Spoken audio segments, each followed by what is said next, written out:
If ancient humans had a group chat at midnight, would it be called, "Are we all still alive?" Because before electric lights, the night was not just bedtime.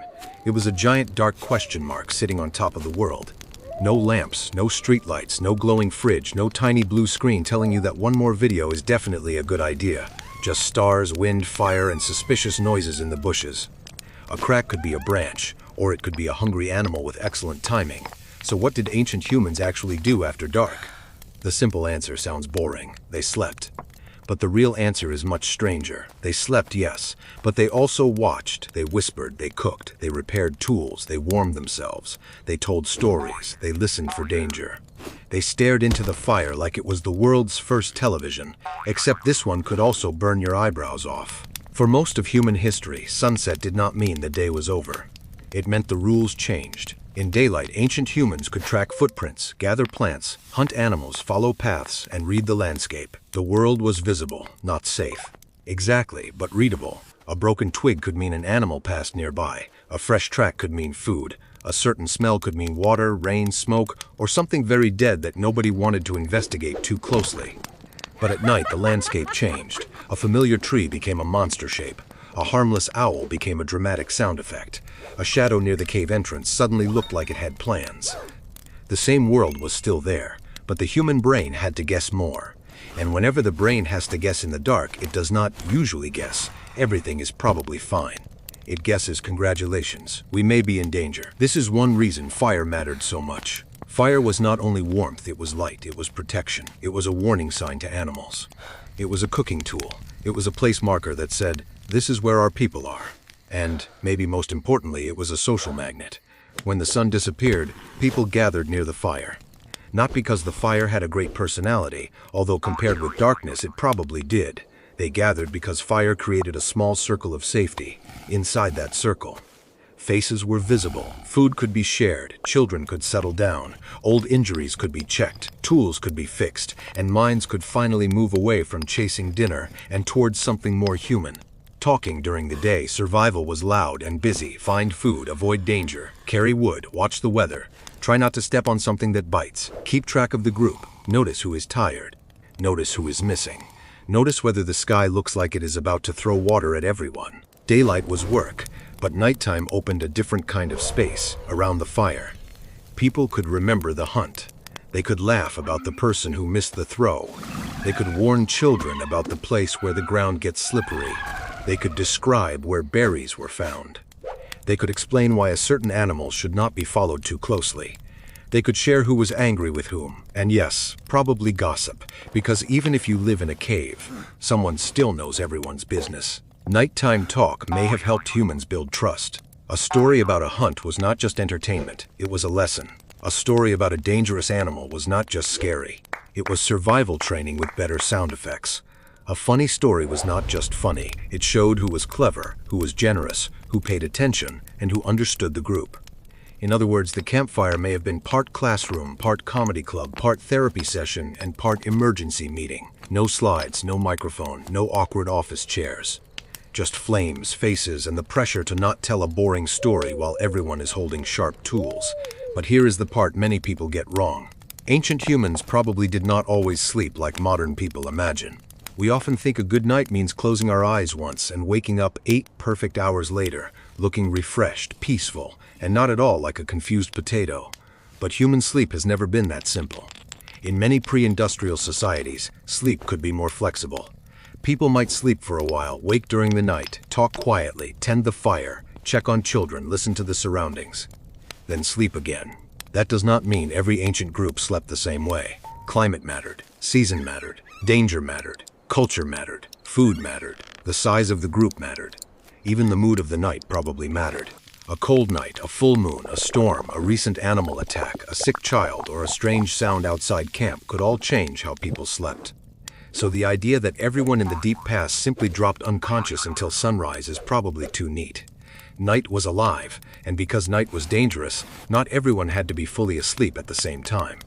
In groups, different people naturally wake and sleep at different hours. Some are early sleepers, some are late sleepers, some older adults wake more easily, some children sleep deeply. Some people hear every tiny noise and immediately become the village alarm system. Annoying in a modern apartment. Very useful when a leopard might be shopping nearby. This may have created a kind of human safety net. While one person slept deeply, another was half awake. While children dreamed, adults listened. While the fire faded, someone noticed. Nobody needed a security camera. The security camera had messy hair and a wooden spear. And unlike modern security cameras, this one could also complain about smoke getting in his eyes. Then there were the practical jobs. Night was a good time to do slower tasks. People could scrape hides, shape tools, repair baskets, sort gathered food, prepare pigments, sharpen points, or keep embers alive. These were not always exciting jobs, no one was probably saying. Fantastic, another romantic evening of basket repair, but these quiet tasks mattered. A sharp tool could decide tomorrow's meal. A repaired basket could carry food. A protected ember could save hours of fire making. A scraped hide could become warmth. Small night work could become next day survival. Not every evening was dramatic. Some nights were probably quiet. Someone poked the fire. Someone yawned. Someone complained about the smoke. Someone shifted closer to the warmth. Someone told the same story again, and everyone pretended it was new because the storyteller was holding the best roasted meat. Ancient night was not only fear, it was routine, it was maintenance, it was care, it was the soft work that kept a group together. And then there were dreams. Imagine living in a world where every dream might feel like a message. A dead relative appears, an animal speaks, a storm becomes a spirit, a strange place appears in your mind even though your body never moved, before science explained sleep cycles. Dreams were not just random brain activity. They were experiences. They could be remembered. They could be shared. They could become stories. Stories could become warnings. Warnings could become traditions. Traditions could become culture. A dream about an animal might become a sign. A dream about a journey might become a lesson. A dream about someone who died might become a moment of connection. Night gave the brain a private theater, and in the morning that theater could become part of the group. So the night did something amazing. It gave humans darkness, but darkness gave humans imagination. When you cannot see everything, your brain fills in the missing pieces. Sometimes those pieces are useful. Sometimes they become monsters. Sometimes they become myths. A rustle in the grass might be nothing. But a brain that assumes maybe danger survives better than a brain that says probably fine, and then becomes an archaeological snack. That is the cognitive twist. The night did not only scare ancient humans. It helped shape the human mind. Fear made us alert, fire made us social, stories made us connected, dreams made us symbolic, and shared darkness made the group feel like a group. In the day, humans could spread out. At night, they came closer. That closeness mattered.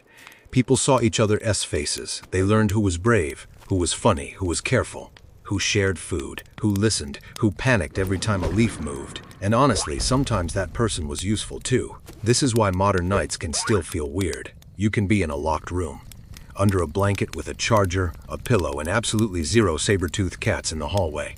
Yet one strange sound at 2:13 a.m. can turn your brain into a tiny caveman holding a spear. Your body is modern. Your apartment is modern. But part of your nervous system is still sitting near an ancient fire asking, did anyone else hear that? Maybe that is why we still gather around glowing things at night. Not campfires, but screens. Not cave stories, but movies. Not warning tales about predators, but true crime documentaries that somehow make sleeping harder. We changed the fire. But we did not fully change the brain that loved sitting near it. So what did ancient humans do after dark?